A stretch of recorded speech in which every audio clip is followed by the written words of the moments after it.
until he finally fell in love with Mike McCarthy.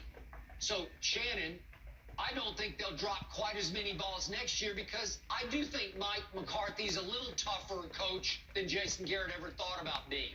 Again, a lot of people think Mike McCarthy, a tough guy from Pittsburgh. There was one quote in the Bleacher Report article, the big expose about Aaron Rodgers, in which some anonymous source referred to Mike McCarthy as a fake tough guy. And to your point that you keep bringing up, yeah, on Saturdays during walkthroughs, he was often up in his office getting a massage. Maybe that's fake tough guy, but I'll still take him over Jason Garrett. And my final point to you is, CeeDee Lamb last year at the University of Oklahoma dropped all of 3 passes.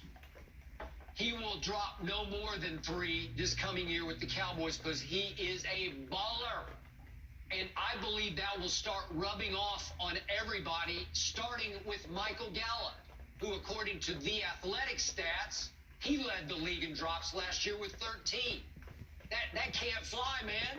You're not that good to drop 13 balls, if in fact that's what it was in the end. Everybody has different sort of drop stats that they use.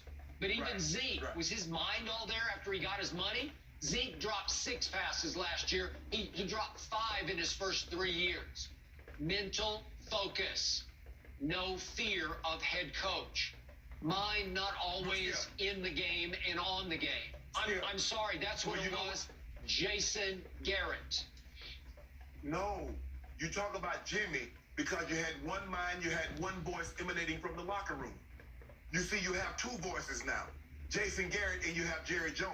The players are unafraid of Jason Garrett because they know they can go behind Jason Garrett's back and go to Jerry Jones. Therein lies the problem. Skip, I can't discipline you if I know I'm going to get yelled at by my superior. And that's what happened. See, Jimmy didn't have to answer to anybody. And you know that. That's how it was in Denver with Mike. We knew Mike was the end-all, be-all. Mr. Bolin turned it over to him. He was the general manager. He was the head coach. You came the time that Mike said it. You got off when Mike said it. We understood that.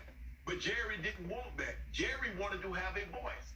And in the process of having a voice, his voice started overshadowing the head coach's voice that should be the voice that's emanating in the locker room. So this is Jerry's fault that there was no accountability. There was just Jerry's fault that the coach can't get on the players like he should because Jerry no longer wanted Jimmy to have that kind of control. I want in. Let me tag me in. I want to say something. Jimmy's like, no. Only the head coach addressed the team.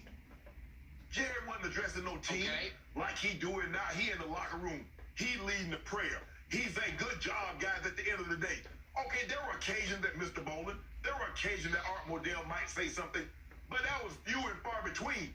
Not every game.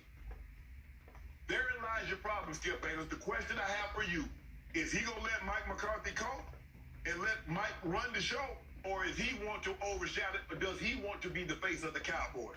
Because if he does, you're going to be in the same situation that you've been in since Jimmy left. I don't have an answer to that. I like what I've seen so far. I'm waiting to see what I see when the real games start. Okay. You're probably right. I just think by nature, Mike McCarthy is a little tougher, mentally, sort of emotionally tougher.